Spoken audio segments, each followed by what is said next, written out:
इसी बीच लिए चलते हैं राज्य स्तरीय संपूर्णता अभियान सम्मान समारोह जयपुर में, जहां पर मुख्यमंत्री भजनलाल शर्मा संबोधन दे रहे हैं अपना। सुनिए। क्योंकि पंडित दीनदयाल उपाध्याय की अंत्योदय की योजना, बाबा साहब भीमराव अंबेडकर जी का अंत्योदय के मार्ग को प्रशस्त करना, इसको समाहित करते हुए देश के यशस्वी प्रधानमंत्री नरेंद्र मोदी जी ने आसानवत जिला कार्यक्रम, आसानवत ब्लॉक कार्यक्रम और विशेष रूप से संपूर्णता अभियान की उपलब्धियों का उत्सव मनाने के लिए एकत्रित हुए हैं। ये अवसर हम सबके लिए गर्व और प्रेरणा का क्षण है। साथियों, जैसा मैंने कहा, यशस्वी प्रधानमंत्री नरेंद्र मोदी जी ने देश में क्षेत्रीय विषमताएं दूर कर पिछड़े जिलों को विकास की मुख्य धारा में लाने के लिए जनवरी 2018 को आसानवत जिला कार्यक्रम प्रारंभ किया था। कभी कभी आप देखते हैं कि आप अपने किसी भी क्षेत्र में जाते हैं, किसी जिले में जाते हैं, ब्लॉक में जाते हैं, जब आपके द्वारा आंकलन आता है तो आंकलन में यह विषय भी आता है कि ये ब्लॉक काफी पीछे है, और उसका मापदंड एक बात नहीं होती है। उसका मापदंड जिस तरह से उन्होंने 4-5 विषयों को लेकर के किया है, उसके तहत स्वास्थ्य एवं पोषण, शिक्षा, कृषि, जल संसाधन, वित्तीय संसाधन, कौशल विकास, बुनियादी ढांचे जो महत्वपूर्ण होते हैं, उन सभी बुनियादी ढांचों को देखते हुए उन ब्लॉकों का, जिलों का इसमें चयन हुआ है। राजस्थान के 12, जैसलमेर, धौलपुर, करौली और सिरोही जिलों को इसमें कार्यक्रम में सम्मिलित किया गया है। मुझे यह बताते हुए गर्व है कि इन जिलों में विभिन्न मानकों पर अच्छी प्रगति हुई है। आसानवत जिला कार्यक्रम की सफलता को देखते हुए जनवरी 2023 में प्रधानमंत्री जी ने आसानवत ब्लॉक कार्यक्रम शुरू किया, जिसमें राजस्थान के 27 ब्लॉकों को शामिल किया गया। ये कार्यक्रम न केवल पिछड़े जिलों, ब्लॉकों की प्रगति को तेज कर रहे हैं, बल्कि उन्हें राज्य की समग्र विकास प्रक्रिया और मुख्य धारा में भी ला रहे हैं। संबंधित जिलों एवं ब्लॉकों में नागरिकों के जीवन में बेहतरीन आर्थिक समृद्धि और सामाजिक समावेशन सुनिश्चित किया जा रहा है। आसानवत जिला कार्यक्रम एवं आसानवत ब्लॉक कार्यक्रम के तहत देश भर में सुशासन, समावेशी विकास, अंतिम पंक्ति तक योजनाओं का लाभ पहुंचाने के लिए जुलाई से सितंबर 2024 तक संपूर्ण अभियान चलाया गया, जिसे अभूतपूर्व सफलता मिली है। क्योंकि जिस व्यक्ति के पास आवश्यकता होनी चाहिए, जो अंतिम पायदान पर खड़ा है, इसके माध्यम से उस पिछड़े हुए अंतिम पायदान पर खड़े व्यक्ति को उसका लाभ मिल रहा है। मुझे यह बताते हुए प्रसन्नता है कि करौली जिले के संपूर्ण अभियान में सभी 6 प्रमुख संकेतकों में 100% सैचुरेशन हासिल कर एक मिसाल कायम की है। साथ ही नागौर के जायल में, पाली के रानी में, उदयपुर के खैरवाड़ा ब्लॉक में संपूर्णता अभियान के दौरान 6 प्रमुख संकेतकों में 100% सैचुरेशन हासिल किया है। ये हमारे दृढ़ संकल्प, योजनाबद्ध प्रयास, सहभागिता और जनकल्याण के प्रति हमारी गहरी प्रतिबद्धता का प्रमाण है। ये सभी जिलों के लिए प्रेरणा स्वरूप बनेगा। मुझे इस बात पर विशेष गर्व है कि हमने न केवल अपने लक्ष्यों को प्राप्त किया, बल्कि प्रशासन को जनता के करीब लाने और समावेशन को संस्थागत रूप देने और सुशासन को हमारी कार्य संस्कृति से जोड़ने का काम भी किया गया है।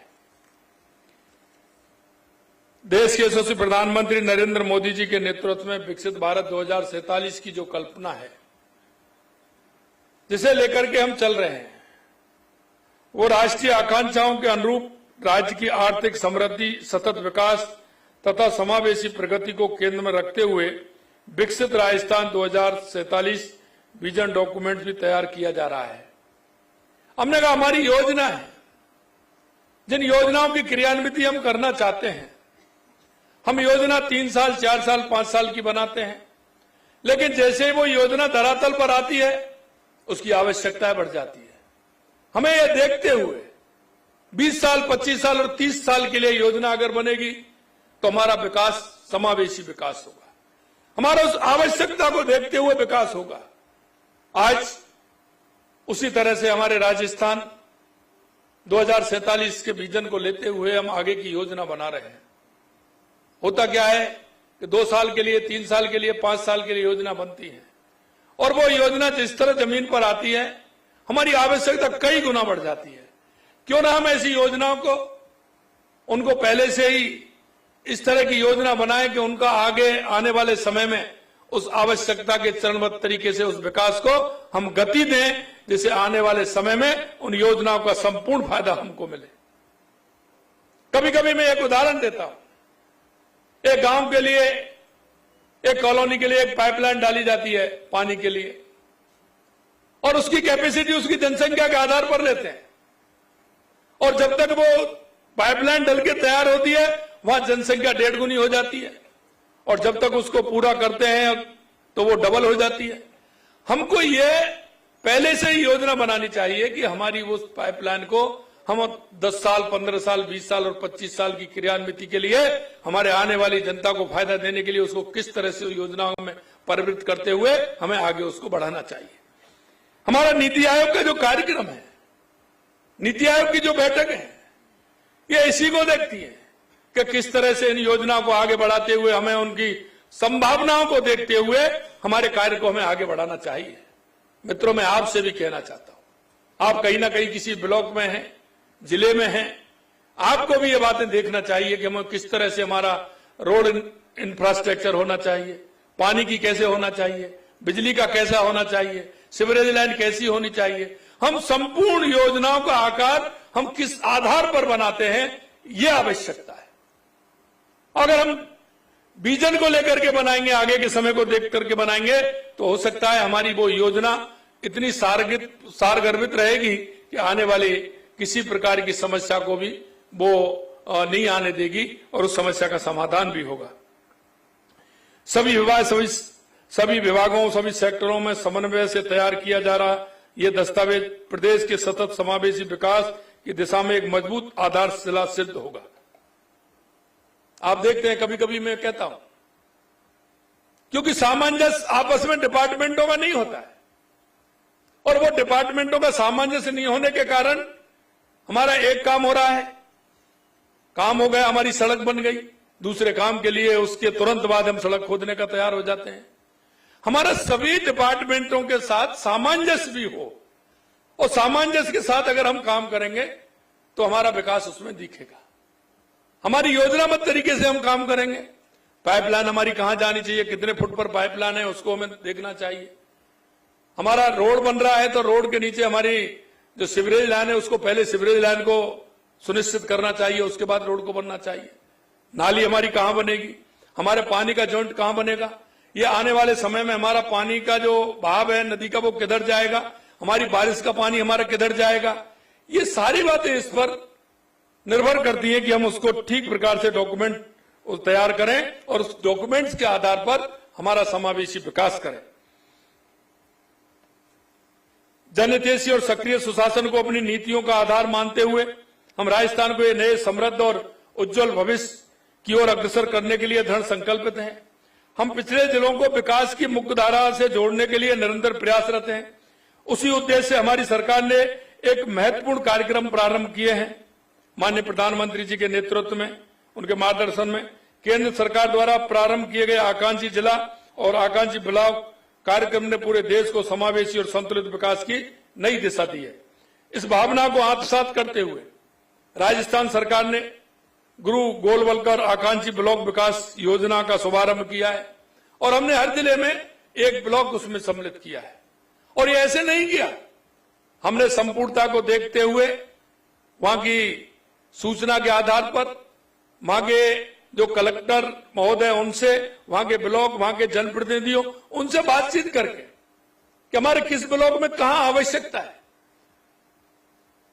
उसमें समावेशी किस तरह से हो सकता है, इन सारे विषयों पर विचार विमर्श करके उसको हमने किया है। इस योजना के अंतर्गत राज्य के प्रत्येक जिले में एक ब्लॉक का चयन किया। कुल 41 आकांक्षी ब्लॉकों में शिक्षा, स्वास्थ्य एवं पोषण, कृषि संबद्ध सेवाएं, आधारभूत संरचना, कौशल विकास, सामाजिक विकास जैसे क्षेत्रों में नवाचारों को बढ़ावा देकर उन्हें विकसित ब्लॉक की श्रेणी में लाने का संकल्प लिया गया है। इस योजना को विकसित भारत के सपने को साकार करने की दिशा में राजस्थान सरकार की ओर से उठाया गया सशक्त कदम है। इसी दिशा में हमने एक महत्वपूर्ण पहल की है और वो आप लगातार देख रहे हैं, पंडित दीनदयाल उपाध्याय गरीबी मुक्त गांव योजना। ये हमारी योजना है। इस योजना को हमने पहले चरण में 5000 गांवों को लिया है और ये जो हमारा अभियान अभी चला था 24 से लेकर के 9 तक जो हमारा अभियान चला, उस अभियान को हमने यही गति दी है कि 5000 को हम पहले गरीबी मुक्त करेंगे। योजना का उद्देश्य ग्रामीण क्षेत्रों में बीपीएल परिवारों को आर्थिक सहायता, स्वरोजगार के अवसर प्रदान कर आत्मनिर्भर बनाना है। दूरस्थ क्षेत्रों में वंचित वर्ग की बस्तियों में भी सभी बुनियादी सुविधाएं उपलब्ध कराने के लिए बाबा साहब अम्बेडकर आदर्श ग्राम विकास योजना शुरू की गई है। अनुसूचित क्षेत्रों में निवासित जनजातीय परिवारों के समग्र विकास के लिए 15 नवंबर 2024 को जनजातीय गौरव दिवस पर गोविंद गुरु जनजातीय क्षेत्रीय विकास योजना शुरू की गई। इसके तहत आदिवासी भाई बहनों को जल, जंगल, जमीन से जुड़ाव को ध्यान में रखते हुए वन क्षेत्र में सामुदायिक पट्टे देकर सामुदायिक केंद्र, आंगनबाड़ी, चारागाह विकास आदि कार्य करवाए जा रहे हैं। अंत्योदय का अर्थ समाज के सबसे अंतिम पंक्ति में जो व्यक्ति खड़ा है, अंत्योदय का लक्ष्य हमारा वही होता है। समाज के अंतिम पायदान पर जो व्यक्ति खड़ा है उसको सुविधाओं का लाभ कैसे मिले, उसका जीवन स्तर कैसे ऊंचा उठे, सामाजिक, आर्थिक और सांस्कृतिक जीवन में स्थान देना, हम समाज के अंतिम व्यक्ति तक विकास को लाभ पहुंचाने का काम हमारी सरकार कर रही है। और मैं इसलिए कहना चाहता हूं, जैसा मैंने आपको बताया, पंडित दीनदयाल उपाध्याय अंत्योदय संबल पखवाड़ा जो हमने 24 जून से 9 जुलाई तक हमने किया है, उसमें जो आयोजन हुआ, आयोजन में इस अभियान में 18 विभागों के कुल 65 गतिविधियां शामिल की थी। इसमें वो भी है कि उस व्यक्ति को जीवन स्तर कैसे सुधर सकता है, उसको भी हमने इसमें लिया है। हर दिन हर तहसील में ग्राम पंचायत मुख्यालयों पर 2 से 3 शिविरों का आयोजन किया है। इन शिविरों में जो काम हुआ है, बहुत काम हुए हैं जैसा मैं बता रहा था आपको, लेकिन राजस्व, कृषि, स्वास्थ्य आदि विभागों द्वारा सार्वजनिक शिकायतों का मौके पर समाधान किया गया। साथ ही राजस्व अभिलेखों में सुधार जैसे कि भूमि सीमांकन, नामांतरण, मृदा स्वास्थ्य कार्ड, संपत्ति के स्वामित्व पत्र, उपयोगिता कनेक्शन के वितरण जैसे महत्वपूर्ण कार्य किए गए। हम प्रदेश के सतत एवं समावेशी विकास के लिए निरंतर प्रयासरत हैं। इसी उद्देश्य से हमने माननीय प्रधानमंत्री जी के, क्योंकि सामाजिक सरोकार के कार्य भी आवश्यक है, इसलिए माननीय प्रधानमंत्री नरेंद्र मोदी जी के नेतृत्व में लगातार काम हो रहा है। हमेशा मैं कहता हूं स्वच्छता का काम भी आवश्यकता है। स्वच्छता अगर रहेगी तो आदमी का स्वास्थ्य भी ठीक रहेगा। इसी तरह से आपने देखा होगा बेटी बचाओ बेटी पढ़ाओ की योजना हमने प्रधानमंत्री जी ने प्रारंभ की थी, उसका भी असर राजस्थान, हरियाणा, हमारे पूरे देश के अंदर उसका दिख रहा है किस तरह से उसमें हुआ है। और अभी अभी आप देख रहे हैं हरियाणा राजस्थान चल रहा है। कल हमारी हरियाली तीज थी, हरियाणा राजस्थान था। हमने 2.5 करोड़ पौधे लगाने का लक्ष्य लिया था और वो भी हमारा कल एक दिन में 2.5 करोड़ पौधे लगाने का लक्ष्य हमने पूरा किया है। और इस अभियान की शुरुआत हमारी चल रही है। पहल भी जन सहभागिता के माध्यम से पर्यावरण संरक्षण के साथ भावनात्मक जुड़ाव पैदा कर रही है। इससे जुड़े मातृवन, स्मृति वन जैसे नवाचार इसे एक जन आंदोलन का रूप दे रहे हैं। हर जिले में आमजन की सहभागिता से मातृवन बनाए जा रहे हैं, जहां लोगों अपने परिजनों को स्मृति में पौधा लगाकर न केवल अपने स्नेह की अभिव्यक्ति कर रहे हैं बल्कि पर्यावरण के प्रति अपनी जिम्मेदारी भी निभा रहे हैं। इस अभियान में आपने देखा होगा, पिछला अभियान हमने 7 करोड़ पेड़ लगाने का हमने संकल्प लिया था। हमने 7.5 लाख पेड़ पिछले वर्ष हमने लगाए थे। इस वर्ष हमारा संकल्प 10 करोड़ पौधे लगाने का है। पिछली बार 7 करोड़ का था, 7.5 करोड़ लगाए, इस बार 10 करोड़ का है जो पौधे लगाने का काम हमारा चल रहा है। क्योंकि हमारा पर्यावरण अगर ठीक रहेगा तो निश्चित रूप से स्वास्थ्य भी ठीक रहेगा। बारिश भी अच्छी होगी, किसान भी खुशहाल होगा, उद्योगपति भी खुशहाल होगा। इसके लिए भी लगातार हमारी सरकार काम कर रही है। हरियाली, जल संरक्षण, स्वच्छ ऊर्जा, सतत विकास राजस्थान सरकार के शीर्ष प्राथमिकताओं में शामिल है। ये बदलाव न केवल शासन की सोच को दर्शाता है, बल्कि आमजन की भागीदारी और जागरूकता का भी प्रमाण है, जिसमें एक हरित, स्वच्छ और टिकाऊ भविष्य की ओर कदम बढ़ रहे हैं। मैं आपसे अंत में इतना कहना चाहता हूं कि ये अभियान इस तरह के हैं जिसमें आत्मीय जुड़ाव होना आवश्यक है। और मैं आपसे इतना ही कहना चाहता हूं, जो मेरे भाई ब्लॉक में और जिले में काम कर रहे हैं और इस योजना में उन्होंने बढ़ चढ़ के हिस्सा लिया है, आज उनको सम्मान भी आज वो हुए हैं, उनके मन में एक नई भाव और भावना निश्चित रूप से पैदा हुई होगी।